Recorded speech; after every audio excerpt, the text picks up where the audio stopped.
Hey guys, welcome to another episode of Hauscast. It's myself, Jeremy, and my dad, Frank. Hello. Here to have some fun, talk about real estate, what my journey's been like as of late, and what the market's doing. You know, it's something I haven't seen in the time that I've been doing this. You have not seen it. A lot of people haven't seen it. No. It's last 15 years, probably, agents getting into the market have not seen this shift. Yeah, it's been a constant uptick, but we'll talk about what that is. Yep. And the other thing we wanted to mention, we've mentioned it before, but we've written a book. We had some fun, got some ideas together. We helped put it together. Yeah, we had some collaborators, but it was a fun process. Yeah. We've got a book together. Tons of information in there. Yeah, tons of information. From buying and selling and kind of checklists that you might need for how that works. And happy to pass that on to you guys. So shoot us a message. Let us know that you're interested in. We can get a copy to you. So we'll talk about that at the end as well and make sure you guys know where to find that. Yep. But it's been about 2 months since we've done this type of episode where we're talking with each other about what my career's been like so far. What the journey's been like. Well, it's not really a career yet. Yeah, I gotta be in it a bit longer for it to be considered a career. This new journey. Yeah. But how are you enjoying it, Jeremy? I'm enjoying it. Be honest. Yeah, don't hold back. I think a lot of people might think that real estate's an ezy buck, but it's easy. The money rolls in. Everyone wants you to sell their house. It's not buy. Yeah. Well, good luck buying right now. It's been tricky. That's been part of my experience helping buyers and losing a few times. It gets frustrating. A bunch of times. Yeah, it's been a lot of times that we've lost. We get closer every time, but it just seems to just slip out. There's been a lot of other buyers that are trying to get into the market in Durham especially, and it's been an uphill battle. Let me ask you this. Let's just change this a little bit. Now you've lost a bunch that were close. Now that the market is shifting, do you think it might be a good idea that they lost? It might have been a good idea that they lost, sure, but in some instances, if they're not first-time home buyers, they have a place to sell. And now that's going to be worth less, and now they're going to be able to afford less, right? So, and we're seeing that with a couple of people. We have some buyers like that as well, just trying to hit the top of the market for their place, and the market shifts, and it's an unrealistic mindset to be in where you think you can time it, where you think, we're going to hit the peak sale for ourselves and then buy at the best price. You're never going to time the top or the bottom ever. Yeah, so buy somewhere in between. Yeah, you just got to kind of do your research and kind of plan accordingly. But no, that's been part of the learning process for me, understanding to properly communicate with people and how to kind of motivate people, create a sense of urgency, whether that's what we're looking for. And, real estate, you're running your own business. It's difficult sometimes, Prospecting is so important. People think that deals just fall out of the sky, People just call you. Yeah, they just knock on your door at home. That's not how it works. You really got to get out there and prospect and make sure that you're seeing the people, right? STP, see the people. And you got to get belly to belly, all these fun catchphrases. And it's easier said than done, It definitely takes a certain type to be able to go on the street and just knock on doors and try to have a conversation with people that you've never met, right? Well, you hit the nail on the head there. It's prospecting. We used to say the more mud you throw against the wall, the better chance of something sticking. I was going to say something else, but I don't think it's appropriate in this podcast. Yeah, no, that's fine. And it's exactly that. It's a numbers game, right? It really is like any other sales job, commission-based, where the more you put into it, the more you get out. But with real estate, the stakes are high, right? You're dealing with people's biggest investment of their lives. So you really got to be able to show that you know what you're talking about and you're able to guide people through the process. It's a lot to learn and understand, and it takes work. But you know what I think is a big bonus for you? I mean, I know you've lost a few offers that you've gone on. Mm-hmm. You didn't push the people.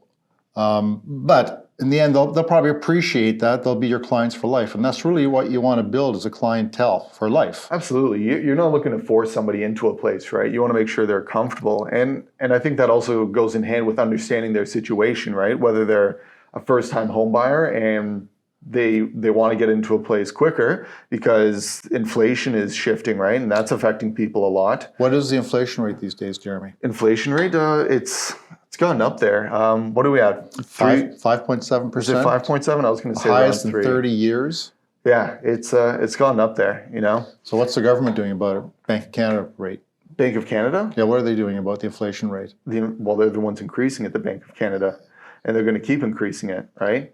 That's why To curb inflation. to curb inflation. That's what they want to do. They want to make sure that things become affordable again. I'm not sure if they're doing it, but I'm not sure if it's a direct response because of real estate. I think it's a bigger societal thing that's going on in Canada, right? Absolutely. Canada, real estate did not trigger this. No. It might have, should have earlier to try to bring in prices because there's such a big disparity now for everything.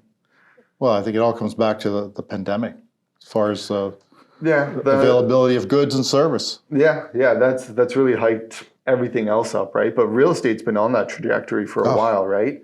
And Seems like forever. Seriously. the government is trying to step in and alleviate the situation in some ways, right? Whether it's looking at introducing a home buyer's bill of rights, it's Yeah, that's actually quite interesting what they're talking about in there, right? The home. yeah, I'm not sure if it's going to do enough.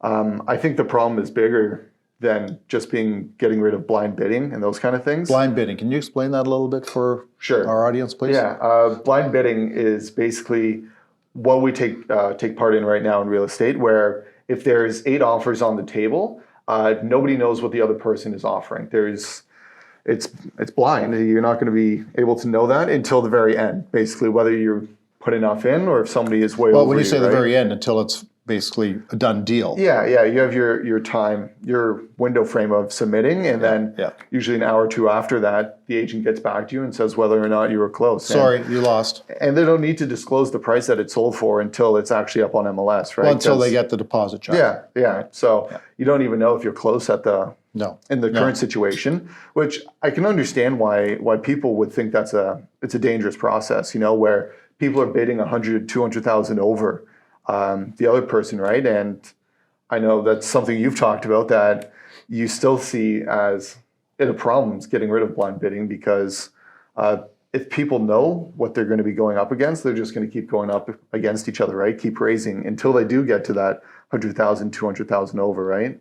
Possibly. I mean, blind bidding, they're talking about eliminating it as far as next year? Next April they're talking about? The Ontario government specifically said April of next year that they're going to be getting rid of it. The federal government has talked about it as well, but they haven't set a date yet. No, they have not. For when they would be getting rid of that. But do you think it'll help getting rid of blind bidding? I kind of spoke for you about that. Yeah, no, I'm not really sure it will make a difference. I mean, if somebody wants the house, they will bid more, whether it's blind or not. So it'll be more like an auction then. Yeah. So will that alleviate the problem as far as the prices going up? I don't think so. I don't think so. And the other thing is when they do bring it in, the seller still has the option of want to go blind or not blind. Yeah, that's a good point to make. For Ontario, it's not necessarily that this is a system-wide change they're going to be making where there's no more blind bidding. It's now up to the seller whether or not they want to have blind bidding. And for the most part, why would a seller want to get rid of that, right? Yeah. It helps them in the end. So why not use the tools at your disposal, right? Yeah. I wish we looked it up. I'm not sure off the top of my head, but do you know of anywhere else that has gotten rid of blind bidding? Not necessarily Canada, like other countries that practice like that. I want to say somewhere in Europe. Australia? Was it Australia? Or New Zealand? That, we'd have to check that. We'll have to get back to you on that. I'm not 100% sure. We'll make a short video about that. We can kind of see if there have been repercussions. And what the effects have been. Yeah, that's the important bit, whether it's worked or not, right? Whether it's worked or not, yeah. So whether doing something like this is just to appease people or if there is science behind it that it works. Because if it works, it works. That's great, Well, make it a fair process for everybody. Yeah. That's really what you want. You want to make it a fair process for everybody. It's not about winning a lottery. It's getting fair market value for your property when other people are competing. And that's kind of been spiraling out of control. It has been. Right? It has been. Yeah. And like going back to my experience about real estate, that's kind of been the story, part and parcel of what it's been like, just end over end increase, right? And it's been hard to grapple with.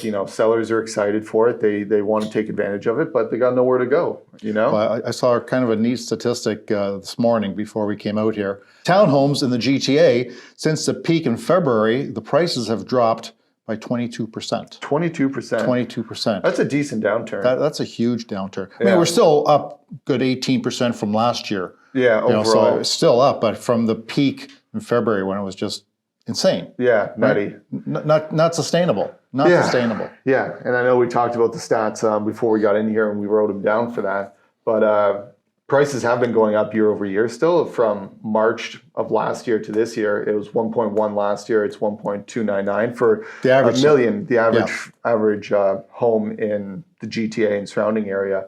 And we've come down from February, which was at 1.334 million, and now it's at 1.299. So it might be shifting right now, and it could be like we were talking about, inflation might be causing something like that, where it's getting people scared, Wow. When they first announced it, we were telling our buyers, lock in a mortgage rate right now because you don't know what it's going to be like at the end of that pre-approval, right? 100 days. I'll tell you, they go up a lot quicker than they come down. Yeah. For example, a 5-year rate right now, the best you can get fixed rate is 3.99. 3.99. Give or take, So 3.99, I looked that up. If you have every $100,000 costs you $525. So if you've got a $500,000 mortgage, you're paying close to $2,700 in mortgage payment. Yeah, no, that's... Now double that to $1 million, that's over $5,000 a month. Yeah, no, that adds up so quick, right? Plus your taxes, plus your utilities, plus your maintenance. Yeah, it gets unaffordable real quick, right? Yeah. It's not a good position to be in. No. So that's like we were talking about before. It just seems very difficult for people, for mortgages to be going up and prices to be so high, Like a couple of years ago with these rates, it might be a little bit better on people, where places where $1 million place was only worth $700,000. Makes it a bit easier if the rates go up, right? So if you had 1.99, 2.1%, that's a huge difference. Yeah. That's a huge difference. No, it's crazy. Now, what else is in the Bill of Rights, which I think is really important? Your favorite one, eh? The home inspection? The home inspection. Yeah. I don't think that will impact prices very much. No. But I think just from the perspective of helping buyers out, it's so important, to think that people are buying places that are a couple decades old and they haven't done a home inspection on it, you're looking for problems. I think there will be some repercussions down the road where people have bought firm without any conditions in there, and they move in, they find out there's a lot of things wrong with the house. So there probably will be some lawsuits coming later on. Hey, couldn't you just plead willful negligence to those kind of things without home inspections? That's the point of a home inspection, right? Well, if there's a major defect, you have to disclose that as a seller. Absolutely, if you know about it. But if something's discovered that maybe a home inspection would have discovered, is there any real repercussions? You renegotiate. Yeah. You renegotiate. At least you're aware of it. You can walk away from the deal if it's too much to repair that particular defect. Yeah. Right? No, I agree. I think it's really good to have the home inspections. Like I said, it's not going to necessarily affect prices, but so many headaches are just going to be solved because of that. And like we were talking about before, home inspectors are not in a great place right now. They're not in a great place right now. No. And it's just such a useful service to have, especially on older homes. Useful, yes, absolutely. Absolutely. So it really... Like you and I, as realtors, we can only see the outside. We don't go into the attic. We don't see if there's mold. We don't check the furnace. No, we're not moving stuff around, Yeah. So it's imperative that you have a home inspection. It really is. Yeah. When did they stop really dropping home inspections? Because for my whole career, there's home inspections have been a thing of the past. When I started in '88. There was no home inspections. There was no home inspectors. It didn't exist. Oh, it's still not a thing, eh? It was not a thing till the 90s. Mm-hmm. Then it became very popular. Really, we haven't had any home inspections probably for the last, year or so? Say? Okay. Right? Very few. I mean, what we do for our properties, we do a whole pre-home inspection. Yeah. So the seller knows what possible defects we have, and we have the opportunity to remedy that before we go on the market. Yeah, remedy or disclose, right? And it's a peace of mind for the buyer as well. They've done a pre-home inspection. They know what to expect. Because no house is perfect. There's always going to be something. Yeah. Well, since you've had home inspections for those couple of decades, what are you ever come across some big red flags or anything like that? Yeah. We had one where we had a home inspection on a townhouse, and I think I might have mentioned this before, where the inspector found mold in the attic, and it was a lot of mold. It was a lot of mold. But guess what? We went back to the seller, and they agreed to remedy it. What they had to do is take the whole roof off and put all new sheathing on. Yeah, no. Yeah. And that cost them, I think it was at the time, $6,000. Okay. But without a home inspection, we would never have known. Yeah. Wow. What a difference that makes, eh? Yeah. I couldn't imagine being in that situation and finding it down the road. Well, especially from a health perspective too. Like, oh my gosh, yeah. that's disgusting. Getting headaches and why am I getting sick? You're wondering what's why, going right? on. Yeah, I think the house is cursed. Yeah, You know? yeah. The other thing that we're talking about, just in the general sense of government changes, to try to change the market and remedy it or fix it, we're talking about a different kind of capital gains tax, basically. Where, well, what is capital gains tax? Capital gains is when you sell a property, a investment property, and you have to pay capital gains. Second property. Yeah, you pay capital gains on that, and it can be up to 50% depending on your tax bracket. Yeah. What their rumors have, but Rumors they're just rumors, okay? Yeah, hot off the press. They might put capital gains on your residential property. Now think about it. Guys like myself who are in their mid-60s, and that's a lot of my equity is in my house, which is going to be my retirement. Now I got to pay tax on that. Yeah. I don't know if it'll go over. I mean, there's going to be a huge uproar.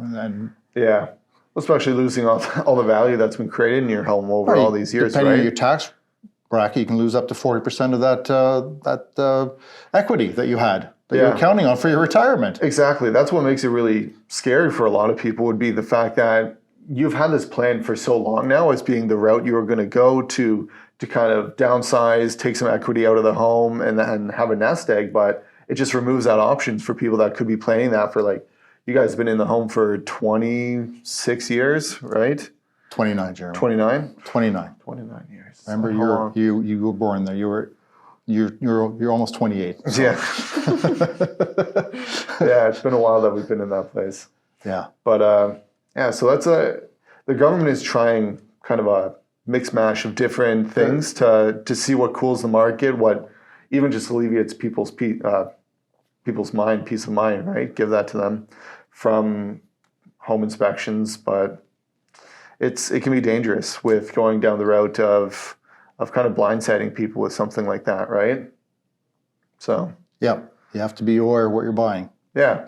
So for myself and being in the market as we see it now, it's definitely more difficult to kind of talk to people about how it's shifting in the downward and what to expect, because it's been the same for me this whole time, So well, now we've got some buyers sitting on the sidelines. Yeah, right. People are just sitting it out. They're waiting. They're waiting. Yeah. When's the bottom going to come, or is there going to be a bottom? Is there going to be a major correction? I don't know. I don't want to say. But I think there will be some kind of correction, but I don't think it's going to be something that's like, wow. Yeah. No, we're definitely hitting a blip, but I'm not sure if that's going to have major long-term effects, right? Because I think part of the base problem is still there for people, where there's just not enough inventory and there's just so many people looking to buy. And I don't know if any of this really alleviates that, right? It's going to be interesting. I think it's a good amount of stuff to talk about for the home buyer's Bill of Rights. There's a lot of information in there. So it's been a journey so far for myself in seeing how these changes. A challenging journey. A challenging Was journey. that fair to say? Challenging journey. I would not. Did you think it'd be easier? I did think it'd be a little easier. I'd be lying if I didn't say otherwise. That I did think this would kind of just fall into place, and there'd be a lot more opportunities to find sales, to find people to work with. But it takes a lot of hard work. You really got to put yourself out there and kind of talk to people, do open houses. I've done a couple of open houses now to kind of get that prospecting going again. But because we haven't been able to do them because of the pandemic. Yeah, right? And what can be nerve-wracking about being a realtor as well is, like, the sales you're doing, you're not going to knock on somebody's door and they're going to say, yeah, sell my place right now. It can happen. It definitely can, but absolutely. It's definitely a rarer opportunity than what really happens. And that's, you give them some information, you get their contact info, you send them stuff, and then a year or two down the road, then they might want to do something. And if you're staying in contact with them, you have the opportunity to do that, right? Yeah, so, you're building your database. Yeah, it can be pretty treacherous for realtors to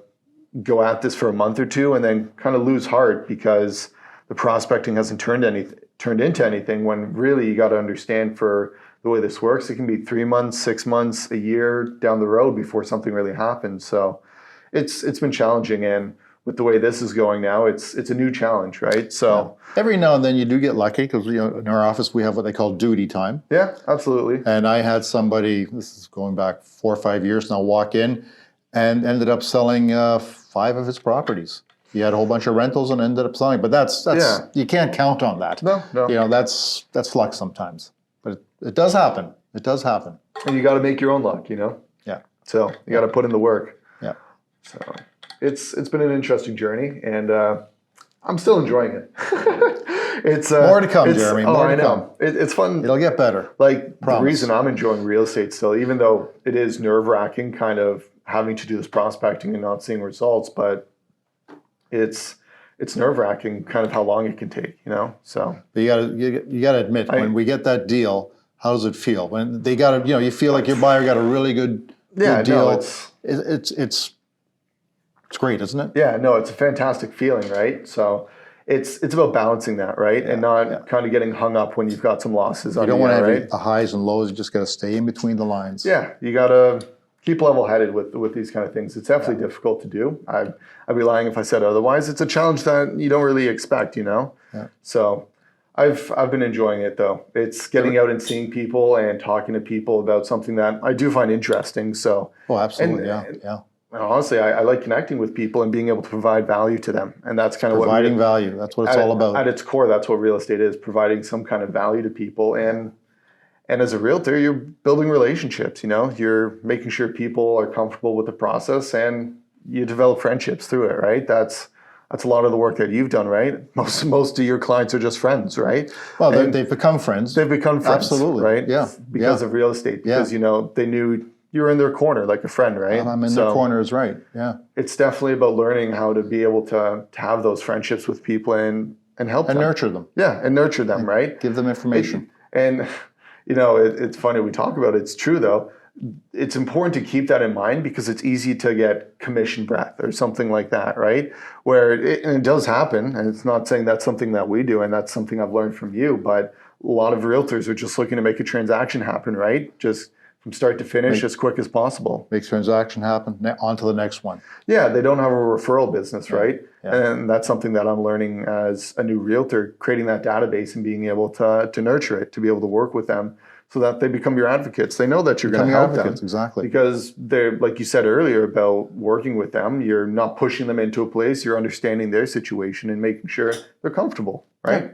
Yeah. So great. It's good. It's been a journey that I've enjoyed. It's been treacherous, but it's been good either way. Let's plug our book again, Jeremy. Yeah. Make sure they understand where it is. It's the culmination of us and some collaborators buying, selling, and everything in between and how to do it properly. And for us, the reason we created it is because we wanted to make sure that the people that we know have the resource as well, right? It's an important resource to have just to be able to flip From A through. to Z, it's all in here. Yeah, all the important things about real estate and how to make sure you're doing it right and how we can help you with it. Excellent.